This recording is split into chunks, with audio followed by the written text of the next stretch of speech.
baik dengan Mak Ipa. Nah, ada nggak sih? Nah gini, aku tuh baca lewat gitu ya. Ada yang bilang katanya rasanya dendam atau tidak memaafkan. Jadi mungkin kalau frontalnya ngomongnya bukan dendam, nggak ada dendam, nggak ada marah, kayak nggak ada rasanya aja gitu sebenarnya.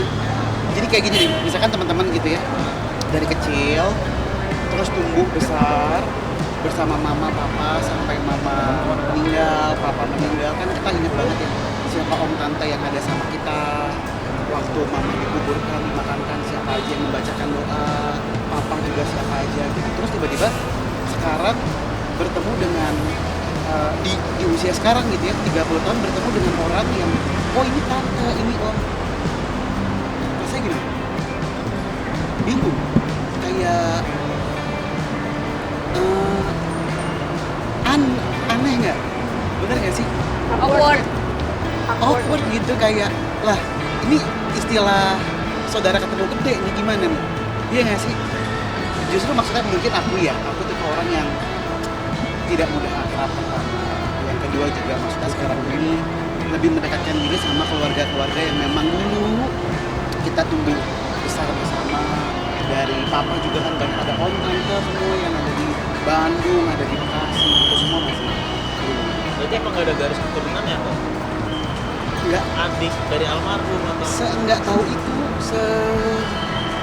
gimana sih nggak tahu nggak? Ini nggak ada ceritanya nih, terus tiba-tiba muncul kan itu jadi kayak, wah, gimana ya? Nggak tahu. Untuk pemakaman gak datang juga? Oh nggak ada. Jadi di pemakaman mama tidak ada. Di pemakaman mama hanya ada 2 keluarga mama yang sampai saat ini itu masih berhubungan baik sama aku. Sisanya nggak ada. Karena mungkin mama dulu kan dijauhin dan tidak diperbolehkan ada kontak. Dijauhin kenapa sih Uncle? Ada hubungannya dengan keyakinan mungkin atau seperti apa? Gak tau lah kalau masalah keyakinan ya. Aku takut kalau ngomongin masalah agama kan sensitif soalnya. Takutnya nanti setelah tayangan ini nih jadi ada apa ya, ahli agama lah biasa netizen nanti. Intinya kalau masalah agama tuh dari kami tidak pernah ada mempermasalahkan. Apalagi kan juga kalau mualaf sebelum kami gitu ya, ada kakak tuh kan yang muslim duluan namanya Ijul yang nomor 3 tetap nggak ada kontak. Jadi kayaknya kalau masalah agama sih nggak ada masalah agama ya, memang karena tidak ada kontak aja. Ada nggak sih rencana mungkin mau Enggak lah. baikan gitu? Ya siapa bilang nggak baik-baik aja? Aku mau baik-baik aja, kita semua baik-baik aja.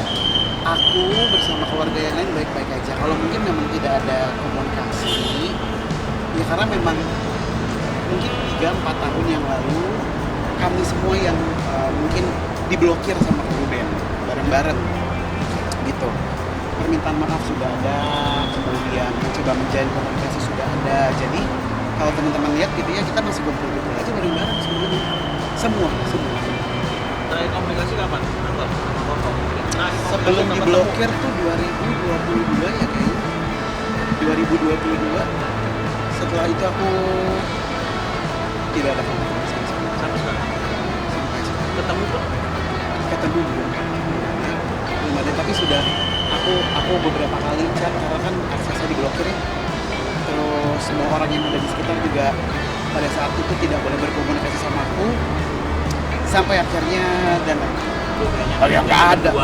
Dua bersaudara gitu. Enggak, kita 4 bersaudara. Aku sama 3 bersaudara yang lain semua masih kumpul. Kakakku pada tinggal di tempat aku kan. Kalau ketemu ponakan ya segampang tinggal chatting aja ke bundanya gitu, tanya ponakan di mana, kelas. Oh ya udah, berarti nanti malam baru bisa ketemu. Terus kalau misalkan ponakan di mana, ada pulang gereja main aja ke rumah, oke baru bisa. Segampang itu sih, karena kan ponakan juga waktunya padat pulang sekolah.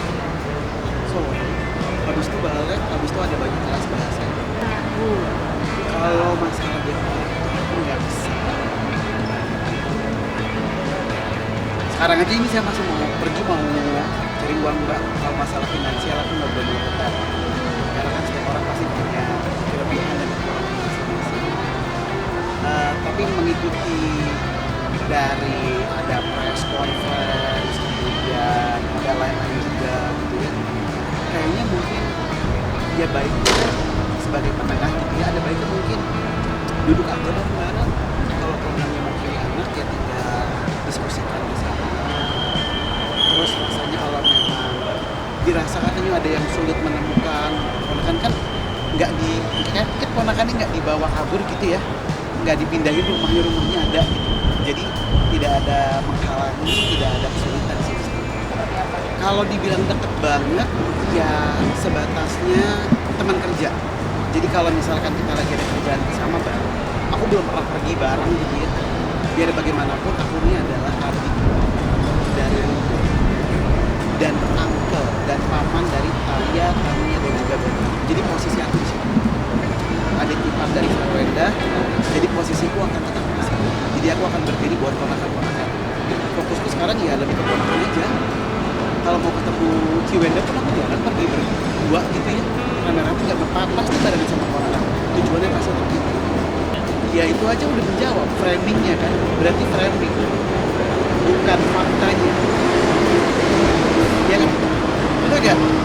Ditelaah aja kalau ada pernyataan dari orang-orang, biasanya pasti ada kalimat-kalimat yang oh ternyata memang gitu ya.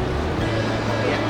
Teman-teman terima kasih banyak ya. Terakhir dari Ya. aku teman-teman juga sosmed ada yang menarasikan aku harus keluar untuk circle-nya, cari circle yang positif, melepaskan kebencian segala macam. Itu gimana nih Uncle? Lepaskan kebencian tuh, rasa bencian gimana? Alhamdulillah pada istighfar dulu ya. Astagfirullahaladzim. Itu kan ya? Bener nggak? Istighfar dulu, astagfirullahaladzim, baru pada ngetik. Rasa bencinya tuh yang jadi yang diungkapkan itu adalah faktanya. Mohon maaf kalau misalkan mungkin ngomongnya jujur, karena nggak bisa tuh aku yang mesti pura-pura kayak gelendotan terus akrab, terus di depan kamera mesti baik ya. Ya udah aja.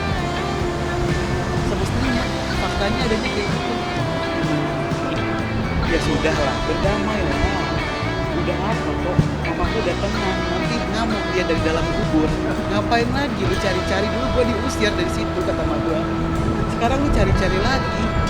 Gua sampai di kuburnya gua dimusuhin kata mak gua. Ngapain lu deketin lagi? Gitu kali kata mama.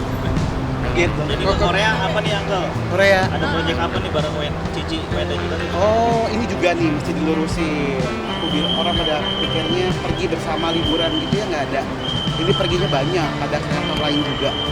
Tadi suruh jualan mas di sana. Jualan skincare, jualan kosmetik di Korea dari platform gitu ya. Jadi selama 10 hari di sana kita akan setiap hari jualan produk-produk kecantikan. Bareng Cici juga aja. Pisah malahan.